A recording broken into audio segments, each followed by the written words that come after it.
I'm Nicole Matthews, corporate America dropout turned entrepreneur and owner of the Henley Company, an event, travel, and lifestyle management firm. It wasn't that long ago that I was dreading my drive to my fancy corporate job each day or felt disenfranchised with the work I was doing. In 2007, I jumped off the corporate escalator and directly into the elevator of opportunity. Today, I'm an author, speaker, educator, and serial asker. I wholeheartedly believe that your life changes when you start creating your own opportunities and making big asks. Hands down, the business and life I have today is 100% the product of giving myself permission to design the life I want to live. It was always my dream to work at the Olympics, and by making a big ask, that dream became a reality. I now have multiple Olympic projects to add to my life resume. I created the Big Ask podcast to share these best practices with you. Whether you're an entrepreneur hungry for revenue-generating tips or an individual restless to make a significant change, the life you want to live could be just one big ask away. Get ready to be entertained by real-life stories, no-filter conversations, and inspired by the daily hustle. So let's get started. This is the Big Ask Podcast.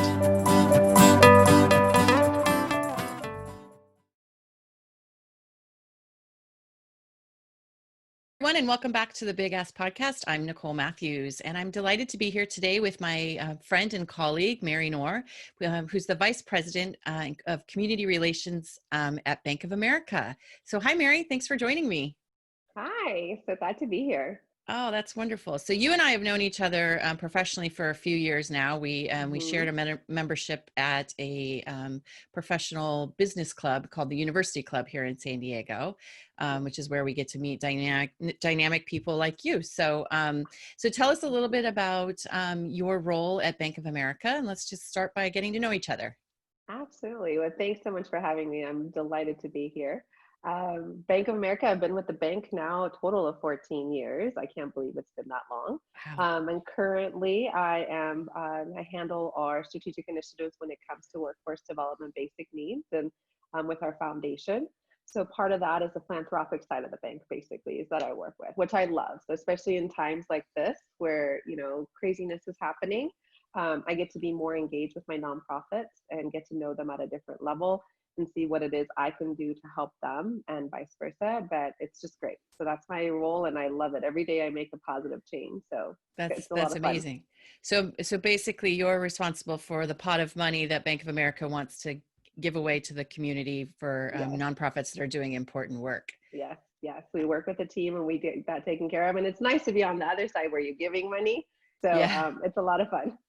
right, exactly. Are there particular initiatives that the bank really tends to support? I know right now with COVID that, is a little bit blurry, but generally speaking, are there certain initiatives that the bank likes Yeah. to support?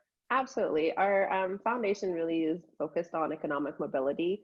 So anything that engages that and moves that forward. So we have different grant cycles, and the focuses are workforce development, basic needs, which is what I handle. And then we also have community development and the arts as well. And then we also have two signature programs, which is student leaders. We'll bring in 5 students in San Diego, and they get a 8-week paid internship Mm. with a nonprofit. So we're very passionate about that. And then we also have our Neighborhood Builders program, which is a program which gives $200,000 to a nonprofit of flexible funding. So it's great.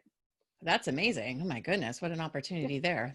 That's absolutely. fantastic. And then in regards to COVID, how has the bank been supporting community projects with COVID?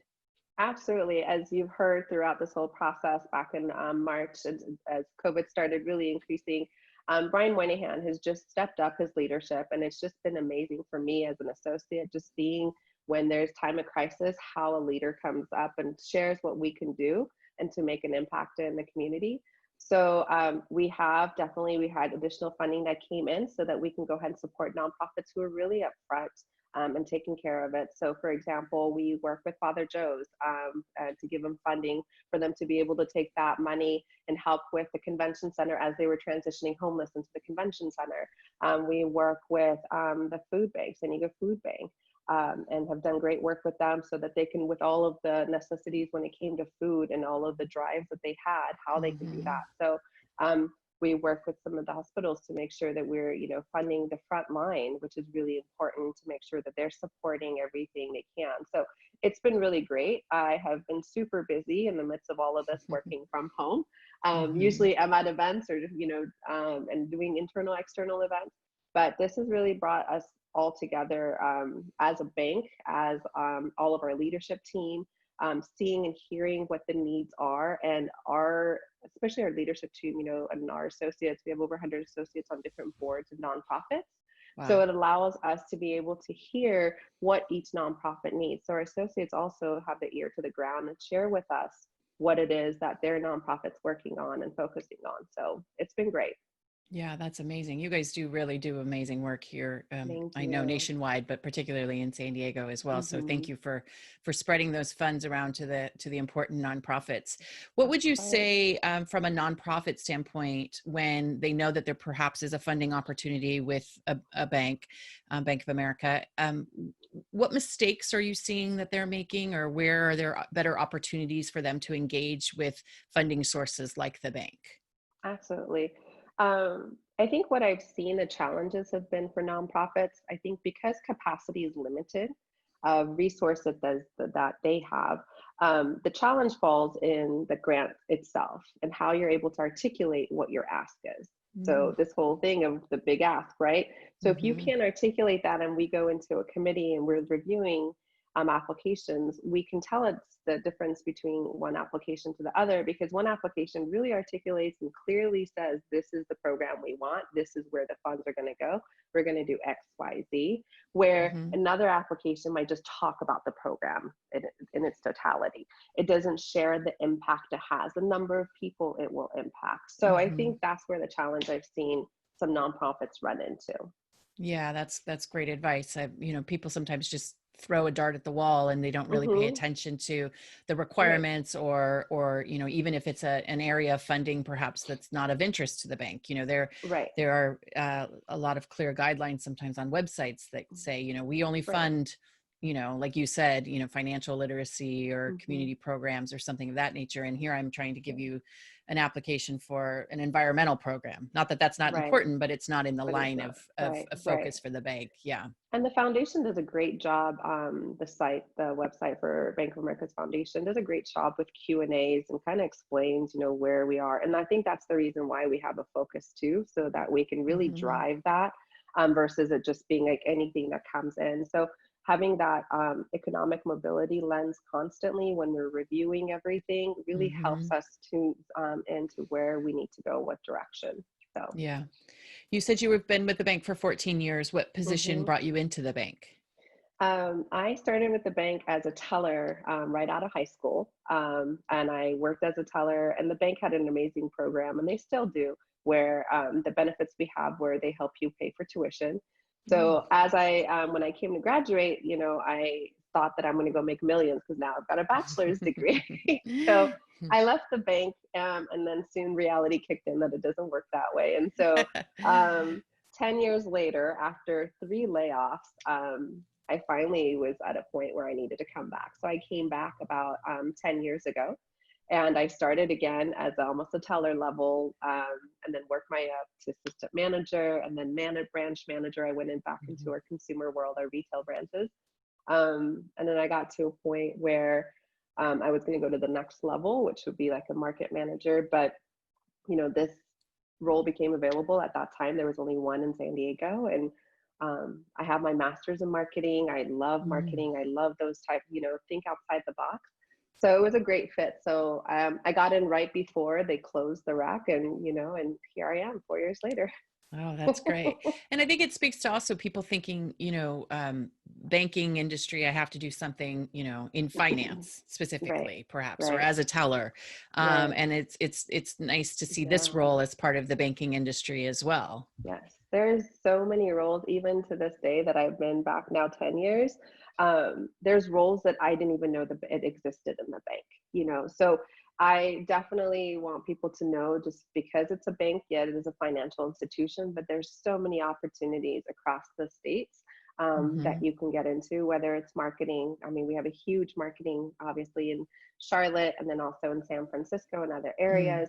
there's a lot of work at home jobs that they have. I mean, technology. So definitely you can get into, I mean, even the attorneys that have to represent the bank. So it's not Right. just you have to go into a banking center and work there. So, Right. and the other thing too is we increased our teller pay. And so we were supposed to go for from $12 to $15 to $20 in 2021. And this year they raised it to $20. So entry level coming into the bank as a teller, Wow. it's, $20. So, That's and they've amazing. done amazing work with everything happening with COVID to make sure Hmm. everyone's doing well. So Yeah, that's great. And I know that they have great management development programs within the absolutely. industry as well, too, Yes, right? yes, Hmm. yes. And they also have done a great job in the last several years to internally do that as well. So we have different universities internally for different lines of businesses. So Hmm. which kind of you can go, it's like a roadmap and you say, I want to get here, but I'm here. And then the roadmap kind of tells you where you need to go. So I'm a big believer, you make it your own. I don't Hmm. believe in you have to, just it's not handed to you, so you have to work for it. And they've done a great job to showcase how an associate can go from this level to this level, what steps need to be done, and then what paths to, so that way no one's confused because it's such a huge Yeah, corporation. You right. can get lost if you don't Definitely. know. So yeah, Yeah. they've done a great job with that. That's great. I know you are focused for women's issues and diversity Hmm. inclusion issues as part of the bank community. So can you talk a little Yeah. bit about what programs you're running there? Yeah, absolutely. Women obviously is an initiative too as well with the bank. And I internally we have employee networks, and our employee networks are really focused on the diversity and inclusion and making sure that it's well-rounded and we bring all associates of all types together and that they can bring their true self to work. I currently am the chair for Lead for Women here in San Diego. It's a chapter that we really focus on empowering women. And I think I have always been a big advocate of that, just from, I was born in Iran and I came here and, seeing that culture and see how I could make that shift to change how the view of women have been. Hmm. I think for me, that's always been a big thing. And so being a chair, it's been just really great where we're able to show how women can be empowered to do and ask, to have those professional conversations. And then also within the bank itself too, having the support of the bank where small businesses for women, we've partnered with the Tory Burch Foundation and how we can do those. So it's been really great, and seeing how it's getting better and better each year, Hmm. and the programs that we're introducing to make sure internally and externally we're supporting that initiative. Yeah, that's wonderful. And I know I've had the pleasure of speaking to one of Yeah. your women focused groups, and I Yes. appreciated that. So I know you guys Yes. are doing some important work in that area. So let's Yes. talk a little bit about mentoring. Have Yeah. you had the fortune of having a mentor, or how does the bank encourage that as part of their culture? Yes. The bank definitely does. They actually have several different programs that again, it's if you want to, you can get Hmm. involved in. We have something called where it's virtual coffee, where you fill out a survey and they'll pair you up with someone across the country, and then you just have now it's virtual coffee, obviously. Um, but yes, there's big advocacy on making sure that we know that we can have a mentor. There's programs in place that they will pair us up with mentors.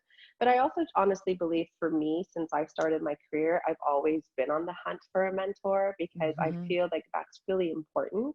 And as I started my career, I was always, even with the bank, as a teller, I was asking the regional manager to be my mentor. So, and I think that's really important. And the shift really for me the last few years, and as I'm getting more up, higher in the levels that I'm at, Hmm. is really finding a sponsor. And I think that's been that conversation now, that shift is, do you have a mentor or do you have a sponsor? And then, or do you have both?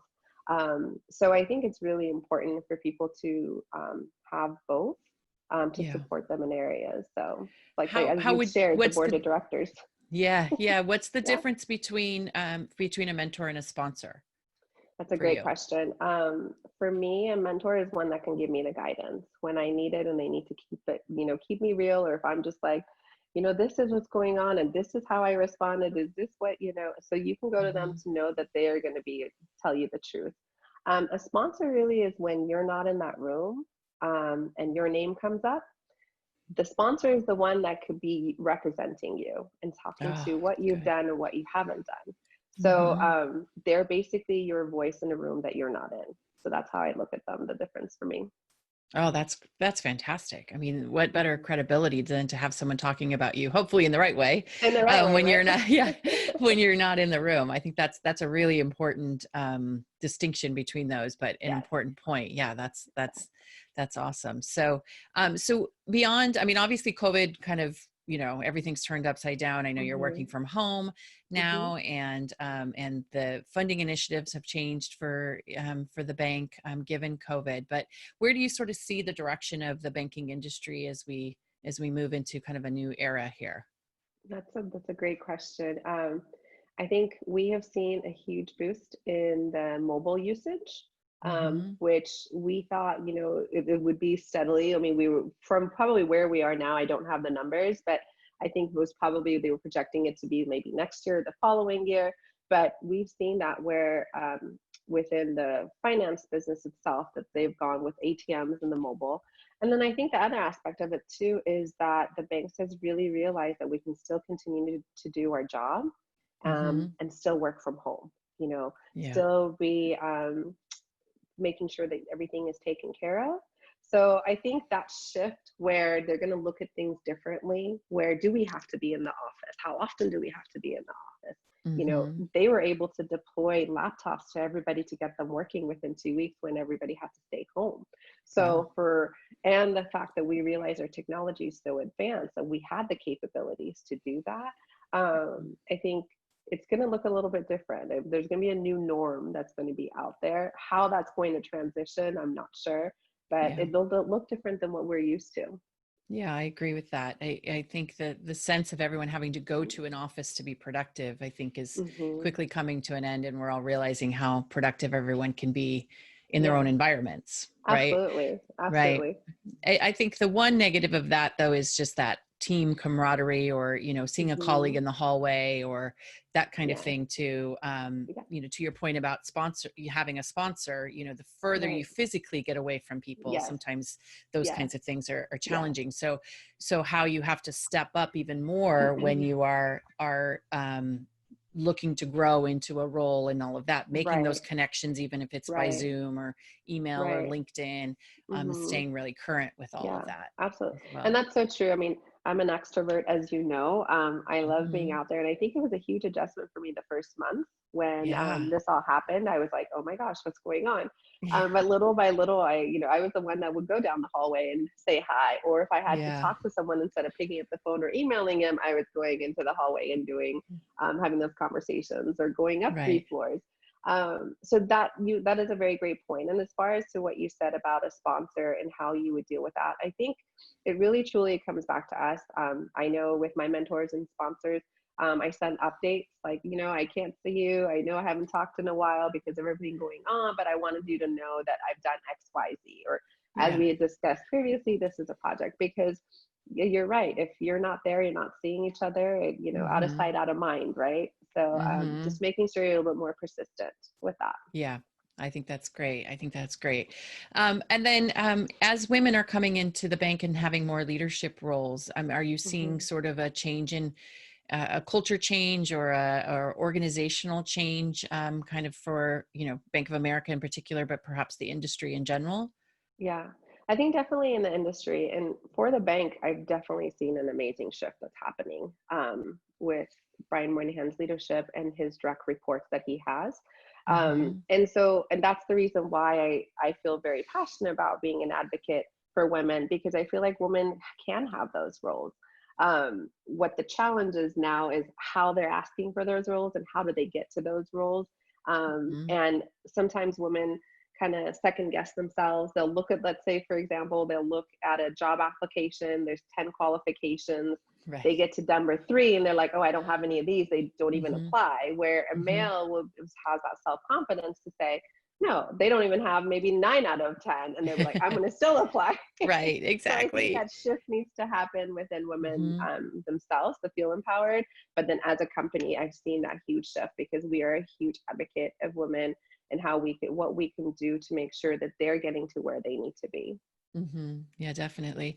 How has being born in a different country and coming and being Mhm. raised, what age did you come to the States? I was 8. 8. Okay. So Mhm. do you have that foundation of living in Iran? Did you say it was Yeah, Iran? Yeah. yeah, So you have obviously the roots there, but then, that's all yeah. been mushed together with living in Right. the United States. And so how do you sort of balance those two cultures? Oh, that's such a great question. I'm very involved in my Persian culture. Hmm. I mean, I speak fluently. The branches I worked at, a lot of Persian people lived around there, so I was specifically put in those branches. And I think it's important for you to always remember your foundation, Hmm. remember where you came from. And I see now where kids don't learn the language that their parents know or what they grew up because it makes you unique and it makes you Hmm. different. And I love that aspect about me. Yeah. I love Persian food. I love cooking Persian food. And then I love the American culture too. And Yeah. obviously, being here since I was 8 years old, I feel like I'm more American than I am Persian. Sure. Sure. But I'm proud of my parents for instilling Hmm. that in me at a young age and also Yeah. carrying it through. I remember we had Persian New Year's in March and we had Christmas, so we always Yeah. had, double the fun, Right. just to make sure that, we knew where we came from. And I think that's very important. And what I have learned, though, as I've grown up and being privileged to be here Yeah. in the US, is that you truly get to make your life whatever you want it to be.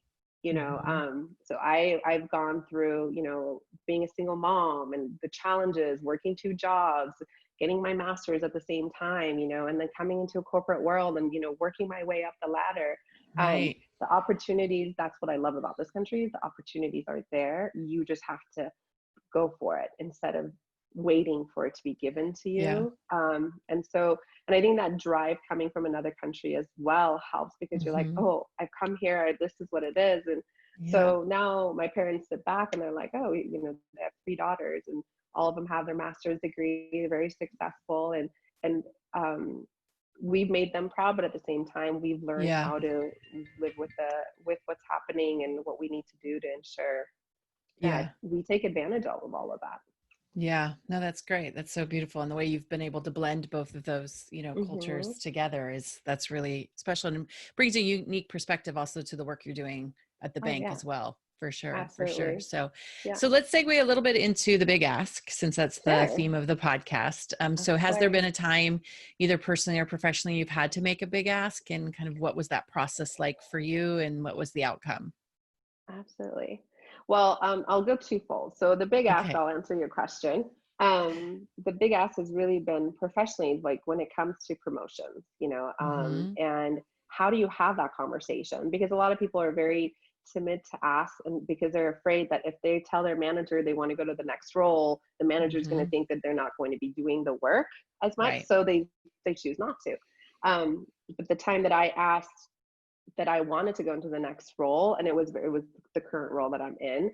Um, it was amazing to me just to see the support that was given to ensure that I would be able to get to that level. And so that was a huge eye opener for me in my career and professionally to know that the support is there. You just have to ask Hmm. and me Hmm. there. So that's to answer your question personally. But I think my biggest ask to anybody who's listening to the podcast is that, like I shared, I'm all about empowering women and advocating for women. So my ask from the listeners is to pick one woman, just one, and be their advocate. Be there for Hmm. them, just 6 months, however that looks like for you, however you think they need it.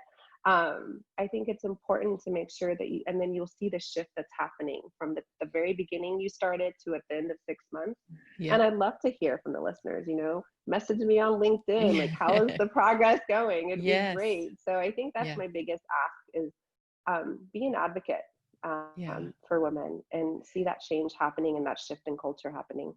Yeah, I think that's important. And I think what you said about the big ask in terms of promotion, people are so Hmm. hesitant. I have found people are so hesitant to talk about what it is that they want because to your point, Hmm.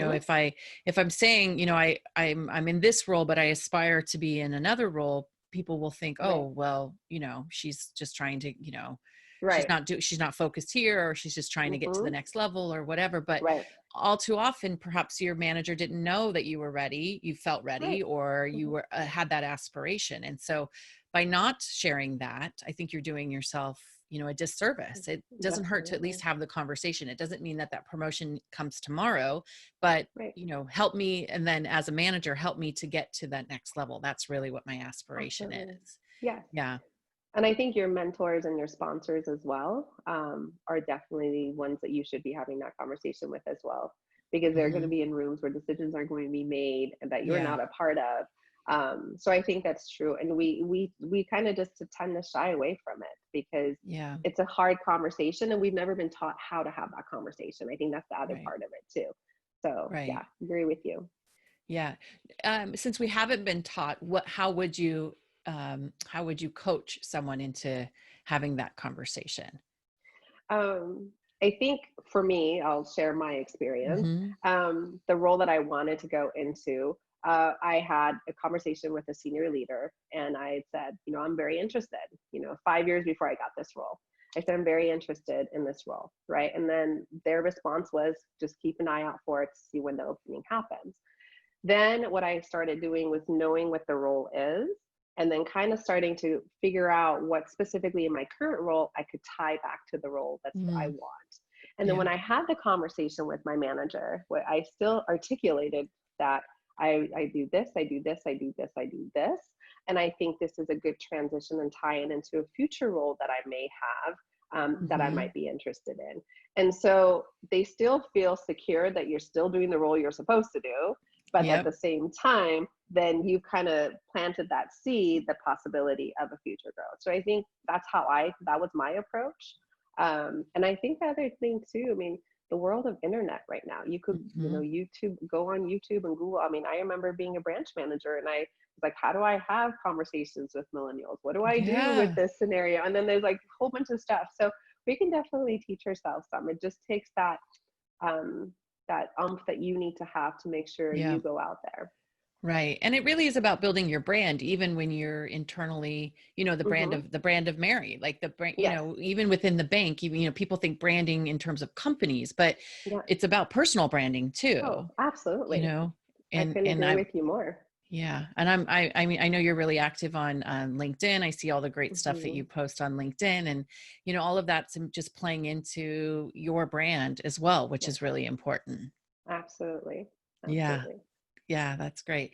So, what is your process like in terms of just kind of running your day? Are you a early morning person? Are you a late at night person? What are you My super organized? routine. Are you, Oh yeah, I'm totally organized. let's open the curtain a little bit on a Little day bit.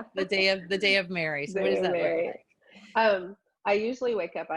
Since I used to go to the gym all the time, every day, and then now with the whole gym thing, I was like, what am I gonna do? And my husband's like, well, let's go walking, and I was like, are you kidding? Walking? No, Yeah. no, walking's boring. Yeah. And so honestly, I finally started. I was like, okay, so I started 3 months ago, and I actually love it. And so most mornings I'll wake up early in the morning. I go for like an hour and 10-minute walk, and then I'll come home. And I'm lucky that I have an office in the house, so I can Hmm. come in the office and kind of just get away from everything and the noise. And I start working. A lot of phone calls, a lot of Zoom meetings, and then at lunchtime, I'll go and have lunch with my hubby, and then and it's funny. I'll come back to work, and when I'm off, I go back into the living room and I'm like, "Honey, I'm home." So Yeah. so, and then we'll spend the time. We'll go. I have a little dog, a Shih Tzu. His name is Simba. We take him for walks and then come back and cook dinner together. I love cooking, and so does he. So Yeah. we get to cook dinner together and then Oh, just that's kind of nice. unwind. So Yeah. that's the usual routine during the week, and then weekends just to go for hikes. We love hiking, Yeah. so go for hikes and kind of just be outdoors as much as possible. So Yeah. yeah. Are you like me and you have your good pair of leggings that you are now wearing with Oh working yeah. from home? We all have our dress leggings that we've been wearing. It's funny. I call it the anchor, the news anchor look, Yep, where you're all exactly. dressed up here, and then you either got leggings or shorts on. I know. It's so true. There's been so many times. It's like, goodness, we just don't want the Zoom camera to ever fall down because the bottom half of what we The all look bottom like. half. That's Yeah. funny. Right. Exactly. Yeah. Exactly. So you keep motivated? Do you listen to podcasts? Are you a reader? I know you, like I said, you're active on LinkedIn, so I know you're Yeah. reading a lot of stuff there, but Yeah. how do you keep motivated and inspired? Truly, honestly, for me, it's energy of other people. So Hmm. that's what gets me inspired and moving all the time. So I have a very close knit friend that we connect weekly. We go for walks if we can in the afternoons, and then I think my family as well is the other aspect of it. Hmm. And I do, I'm always out there searching for how to for me of how new ideas to improve yourself, to like I said, some of the stuff I share on LinkedIn, and how to have those tough conversations, what you could do to stay sane. But honestly, it's really the energy of others is what keeps me motivated and going. Yeah. So Yeah. yeah. I know you are such a people person, and you always have that beautiful smile in the room Thank you. too when you fill a room. So yeah, Thank that's you. You're yeah, so sweet. that's great. Let's talk about a little bit about causes outside of work. Mhm. I think you're currently on the board for Lead San Diego, which is different Yes, than the Lead program within the yes, bank, right? yes, So let's talk a yes. little bit about Lead San Diego. Yeah, absolutely. San Diego, it's an amazing organization. They Hmm. focus on really for education, and they have three different programs that they offer, depending on the level you're at. And currently with them, I actually have been paired up for me to be a mentor. So I have a mentee through them, which is really great. They have a nonprofit organization that they paired me with, and so have had some great work with them. But they do great stuff. We have a lot of our Bank of America associates who've gone through the programs, and they do have their cohort group coming up. But I think July 3rd is the deadline for them. But I love what they do. Again, it goes back to that education piece. I think for me, if I could be a lifetime college student, I would be a Yeah. lifetime college Yeah. student. I, Yes, so want to even go true. back for my PhD, and but I think that's the biggest thing for me is constantly learning, putting yourself in situations and environments where you are learning, Hmm. and they create that, and they really make a huge impact in San Diego because Hmm. they teach leaders how to become better leaders. They give them the tools necessary to make sure that they can have that voice, they can have those conversations. So yeah, Hmm. very very honored to be on there. Yeah, I've always, anyone I've ever met who's gone through the Lead San Diego program has always been a big Hmm. fan. And they said it's kind of like getting a degree in San Diego, because Yes, you learn all the aspects of how the city runs and, yes, really key yes, programs that are happening. And then, yes. if I'm not mistaken, they pair you with a nonprofit as part of your Hmm. program and kind of Yes, solve a depending problem on, yep, for yep. that nonprofit. Is that, Yes. So yeah. yeah, so part of one of their programs is that. And I think the biggest things that people walk away to attending it is that network that they build. It's a Hmm. family that they're building. Whether it's a 3-day program that they have or it's the 8-month program that they have, you really do walk away of having that network that can support you in need. So I know there's Hmm. been times where I've reached out and said, we're working on this. Like, what are you guys doing or whatnot? So Yeah. it's been great. Yeah. And are there other causes outside of Lead San Diego that you're involved in? I'm very big with junior achievement. I Uh-huh. think financial literacy is very important, especially since children are not being taught that. And Mhm. then the other one too, Habitat for Humanity. I think those Yeah, are the two. Yeah, I that's love those two. amazing. So do Yeah, a lot of Junior work with them. Achievement does an amazing program where and there's nothing like their little town, or what do they call Yeah, the BizTown, Biztown. That's right. BizTown. Yes. And it's Yes, amazing. You walk through there and you think you're in this own little city, but yeah, how important that, and really how sad that these kids are not learning financial literacy, right, right. in school. Right. And that's the crazy part to me, but I also see it too. I see the impact. I mean, when I was in the branch, I would see people come in that, bouncing checks or not having enough money in their Yeah. account and not understanding how that all works.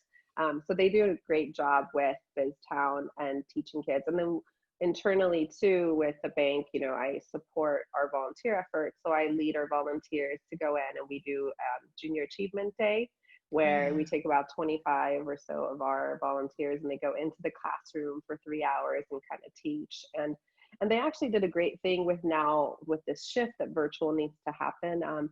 They've done where you can sign up and do virtual teaching, and then they put Mm. it basically in a library where teachers can go and access or parents can go access. Yeah. and so that they can, utilize that during this time to still continue teaching financial literacy. So very proud to work with them and partner with them. Yeah, that's amazing. And you guys have a great volunteer source within your own employees, right? You do a lot Yeah, out in the community. absolutely. Is there, I mean, obviously the importance of, volunteering is, giving back, but is there a culture within Bank of America that really encourages that as well? Oh yeah. I mean, even our senior leaders are out there with us. So I think we do over 18,000 hours, within San Diego. Amazing. So volunteers and our employee networks drive that as well. So we have 7 different employee networks. They drive it. They bring the opportunities and how they can do it. And so it's been really great to see that. And I think for me, that's what also helped me kind of evolve in my role, and kind of get to meet different people. I always told everyone Hmm. that I love volunteering myself, and 3 years in a row now I've gotten the President's Silver Award for Oh, volunteering. So it's been great, but at the same time, that's what I share with everyone. Like, it's another opportunity to network, get to know yeah, leaders in a setting that it's not in a suit and a tie, but in a more relaxed setting where you can have sure. conversations. But honestly, they've done a great job to make sure they support everybody in whatever they want to volunteer in, Yeah. to do so. Yeah. I know you're so active in the community, but do you find that people are wanting to talk to you, not only because you're, adorable and Too lovely and, sweet. a delight to be Too around, kind. Too kind. but do you find that your role at the bank, people are sort of like, oh, I need to know her, especially if they're a Hmm. nonprofit. Like, do you feel, Yeah. what is that sort of relationship like when you're out in the community? Do you feel like Right. people are, and I Yes. guess the advice on making genuine connections where it's not Yes. just, Yes. I need to know her Absolutely. because she controls the Right. purse strings at the Right. bank. Yeah. um, I mean, it's a team that controls it. Our Yeah. foundation Yeah. controls it. But no, I do run into that. And honestly, at the beginning, I was like, well, I don't know. How do I handle this? Or what do I do? And, Yeah. as time has gone, I've realized people just don't know, and you don't know what you don't know. And Hmm. so every person who's approached me, from any nonprofit organization, I've always, carved out at least a 15-minute, 20-minute time slot just to connect, because Yeah. you might think they don't, but there's been so many times where they have nonprofits that have, or programs that I'm not aware of. Even Hmm. current nonprofits. That's why I connect with my nonprofits, just to make sure, because they might have a program that might be a better fit, or something that. So, but yeah, I do get approached a lot. At the beginning, I'm not gonna lie, it Yeah. was it was a tough conversation. Like, how do you Yeah. handle this? Like, like, oh, can I Right. get your business? And then, but now truly, I think, I've learned that it is important to keep those connections with Yeah. everyone. So, anytime, I mean, I was at a round table with, Urban Court, yeah, and then we were talking about, it was nonprofits trying to figure out how to do funding, right? And then I got slammed with emails and like have calls, and I've been doing all of those because I think it's really important for them to know what we, have set forward at a foundation Hmm. level. But then also, I think it's even more so important for, me to understand what they do, Yeah. Yeah. more so than So, just the title. yeah, definitely. So to sort of wrap up the whole nonprofit discussion in terms of nonprofits seeking funding from the bank, it sounds like having a really clear direction of their program and Hmm. the services that they're offering, so that they can Yes. convey that through the application or Yes. through a pitch to the Yes. bank, and then really having those genuine relationships with key stakeholders at the bank, Right. as well, and keeping in touch and updating them on different Right. programs that Right. they might Right. be Yeah. bringing into the nonprofit. And we have nonprofits who we've partnered with for years, and they'll pick up the phone and call me and say, Mary, you know what? We're thinking of changing the angle. We might want to do this, or we might want to do that. And I think Hmm. that's really important. That's when you've really built that relationship where you can Yeah. have those casual conversations to really, dig in to see what is the best way to impact the San Diego community. Because at the end of the Yeah. day, what my hope is that when we do award grants, that it makes a positive change and a positive Sure. impact in San Diego community and the number of people it's going to impact. So yeah, absolutely. Yeah. Yeah. Well, we're grateful for the work that you and the bank are doing to make San Diego a Thank better place you. to live and work, and the support that you all give us through different nonprofit directions is really, really important. So thank you for Thank that. you. So Of yeah, course. so definitely. Yes, so Well, I love definitely. what I do. Yes, I know. That does sound like a lot of fun to Yeah. do. So, good. Well, we're going to move into our rapid fire questions. So, are you Okay. Let's ready? do Yes, this. I know it Yes. went fast. Our time has gone fast. I feel Yeah, we're like having a so. good time. I know we are. You and I can chat forever. So, okay. So, as I said to you, these are just off the top of your head, right? No Okay. judgment. These are just Okay. intended to be fun, just to continue to get to know you. So, Okay. question number one is the title of your lifetime movie. Title of my lifetime movie. Um, Always a good time. Perfect. If you could change places with any celebrity right now, who would it be? Jennifer Lopez. Good. When do you feel happiest? When I'm surrounded by positive energy. Yeah. If you were running for politics, what would be your biggest campaign promise? Advocating for women. Awesome. Ultimate dinner party. Which four guests do you invite? Ultimate dinner party. Uh-huh. Me, my husband, and my parents. Oh, okay, perfect. Awesome. Yeah, that would be a good time, right? Yep. All right. Right this minute, you have to get a tattoo. What do you get and Oh, why? what do I get and why? I would get, I love the finch, the bird, Uh-huh. because Uh-huh. it kind of just represents for me that freedom and, just being able to fly and do what you want. So yeah, I think Yeah. that's what I would get. Perfect. Okay. Biggest pet peeve in business. Biggest pet peeve in business when you're having conversations and people aren't paying attention to you. I mean, especially, and I mean over the phone, and you can tell because you hear the typing, Yeah. and Yeah. I just want to be like, can you stop typing and just listen to Right. me? Yeah. Focus, people. Focus. Yes, Yes, focus. exactly. What is your wish for the next generation? The next generation, for them to really understand the human connection. I think they're losing that right now, and as it's a struggle. So I think that for them to really believe and understand the human connection is key to their success. Yeah. Relationship building and Mm-hmm. paying attention. Yep. Good. Mm-hmm. When does your light shine the brightest? Um, I think honestly, when I see someone else happy, when I Yeah. see that I've made someone happy and their smiles, I think that for me is the biggest thing. Yeah, that's awesome. And last question, what is your big ask, either personally or professionally, right this minute that we can help you with? I think for me, as I shared, women empowerment is huge. Hmm. So the ask is to continue to do that. And if you feel Yeah. there's an opportunity for me to be a part of that, please let me know. I'd be happy to be part of it and part of the discussion because I think it's key to constantly be there, be out there, have our voice heard. So I think that Hmm. would be my big ask. That's awesome. And what's the best way for people to connect with you? LinkedIn's probably the Hmm. fastest way, the easiest Yeah. way. Message me on LinkedIn. Yes. And it's Mary, and her last name is Noor. So just so Noor. that that's clear. Yes, exactly. Perfect. Well, Mary, thank you so much for saying yes to my ask when I asked you to be a Of guest on the Big course. Ask podcast. So it's Of always lovely course. to see you. And until next time, everyone, continue to make those big asks out in the world. Have a good day. All right. Bye.